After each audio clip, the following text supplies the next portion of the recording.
Францын Сахиусан тэнгэр хэмээн алдаршсан Морис Телет 1903 оны 10 сарын 23-нд Оросын Санкт Петербург хотод төржээ. Түүний аав Транссибирийн төмөр замын бүтээн байгуулалтанд оролцсон инженер, ээж нь хэлний багш байсан юм. Түүнийг 8 настай байхад нь эцэг нь өөд болжээ. Хэсэг хугацааны дараа Морисын ээж түүний хамт Москва хот руу нүүсэн бөгөөд сургуульд багшлах болсон байна. Гэхдээ Морисыг ердөө 14 настай байхад буюу 1917 онд Оросын Октябрийн хувьсгал өрнөсөн бөгөөд ээж нь Францын Ремс хот руу нүүхээр шийдсэн байна. Жухам тэр үед л хүүгийн өвчний анхны шинж тэмдгүүд илэрч эхэлсэн гэдэг. 17 настайдаа Морисын толгой, цээж, гар хөл өргөжж эхэлсэн ба эмч нар 2 жилийн турш онцлогоо хийсний үндсэн дээр түүний өвчнийг акромегали болохыг олж тогтоосон юм. Энэхүү өвчин тусан тохиолдолд ясны хэлбэр пропорц алдагддаг бөгөөд ялангуяа толгоон яс ихээр өөрчлөгддөг байна. Улмаар хэсэг хугацааны дараа хүүгийн даруухан Сахиусан тэнгэр мэт дүрх арилж танигдахын аргагүй мангас мэт төрхтэй болжээ. Тэрбээр үеийн хүүхдүүд намайг сарамхчин хэмээн хочилдог байсан болохоор би маш ихээр гутардаг байсан. Тэгээ бусдын доог тохов болохгүй тулд голын ирэг дээр очиж ихэнх цагаа усны хажууд өнгөрүүдэг байлаа гэж хэлсэн байдаг. Гэхдээ хүү сурлага болон спортын өндөр амжилтыг үзүүлж байжээ. Тэрбээр регби сайн тоглох байсан учраас өндөр амжилт үзүүлж 1926 онд Английнхаа 5 дугаар Жоржийн гараас хүртэл барьж байжээ. Үүнээс гадна Морис шатар сайн тоглодог Франц, Орос, Литв, Болгор, англи хэлээр ярьдаг байсан гэж. Энэ нь магадгүй түүний ээжийнх нь нөлөө болов. Морис хуулийн сургуульд эцэж орсон ч өвчний үйл явц хүндэрч түүний дуу хоолойд өөрчлөлт орсноор сургуулийн орхихоос өөр аргагүй хүрсэн гэдэг. Тэр би ийм царайтай өмүүлэгч болж чадах хэдий ч илжигний орилоо мэт дуу хоолойтойгоор хизээж хүн өмгөөлж чадахгүй хэмээн нэгэн ярилцлагынхаа үеэр дурдсан байна. Тэрээр Францын тэнгисийн флотын байлдааны хөлөг онгоцны инженерээр 5 жил ажиллаж ахмад офицер цол хүртжээ. Эцэст нь тэнгисийн цэргийн амьдралаас уйдаж энгийн ард түмэнтэй дахин нийлсэн байна.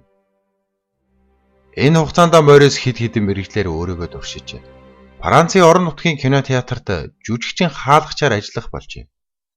Дэлхийн 2 дугаар дайны үеэр Францын тэнгисийн цэргийн болоод нацистуудад олзлогдохгүй тулд хөлөг онгоцон живүүлснийг сонсоод уйлсан гэдэг. 1936 онд Францын Парис хотод нийтмийн хөнгөн жингийн авраг бүх Карл Пожелла түүнийг олж харсан байна. Улмаар Карл Морисын бие галбир өвөрмөц дүр төрхөн түүнийг мэрэгжлийн бүхийн сенсац болгож чадна гэдгийг ойлгон Америкийн нэгдсэн улс руу нүүж мэрэгжлийн бөхөөр хичээллэх санал тавьсан байна. Морис Америкт анхны барилдаанаа 1940 оны 1 сарын 24-нд Луиджи Бакагаупигийн эсрэг хийсэн байна. Бөхөөр хичээлснээс хойш Морисыг дэлхийд даяар таних болж тэрбээр хүн жингийн дэлхийн авраг тэмцээнд оролцож 2 удаа авраг болж байсан гэдэг.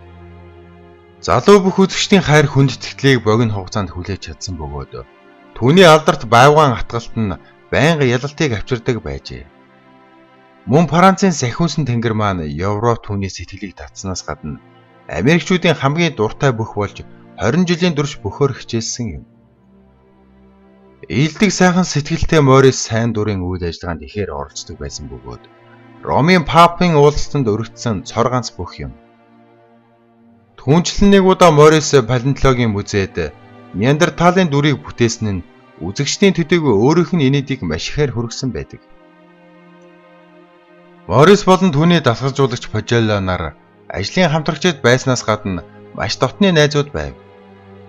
Тэд бараг л хамтдаа эрүүл мэндийн асуудалтай тулгарсан гэхэд хэлцэхгүй бөгөөд Карл уушгины хавттай болж харин Морисын акромегалын архаг өвчин сэтэрч эхэлжээ. Улмаар Карл 1954 оны 9 дугаар сарын 4-нд насварсан бол Морис найзаагаа өөд болсон гэх таагүй мэдээг сонсоод хэдхэн цагийн дараа амьсгал хураасан гэдэг. Мөн ойр дотны хүмүүс нь найзуудыг салахыг хүсээгүй учраас нэг газар оршуулга хийсэн байна. Одоо тэд Америкийн Justice хотын Литвийн оршуулгын газар амар тайван нойрсож байгаа ба Бошны чулуун дээр нь үхэлч найз нөхдийг салгаж чадахгүй гэсэн бичиг бий. Хэрвээ Морис эдгэршгүй өвчин тусаагүй байсан бол Түүний хувь тавилан хэрхэх байсныг хэн ч таашгүй юм. Магадгүй тэрээр мөрөөдлөө биелүүлж өмгөөлөгч болж спортод амжилт гаргахгүй ч байсан байж болох юм. Түүнийг харсан хүн бүр түүнийг ширээх хүүхэлдэйн киноны баатартай адилхан гэж хэлдэг. Хэдийгээр үеийнх нь хүүхдүүд Моррисыг маш ихээр шогддог байсан ч энэ залуу бүхнийг даван туулж спортод гайхалтай амжилтыг гаргаж байсан билээ. Мөн амьдралын төлөө зоригтойгоор тэмцэж байсан Моррис өөртөө ихтэй, хөвгөлтэй, сайхан сэтгэлтэй нэгэн байсан юм.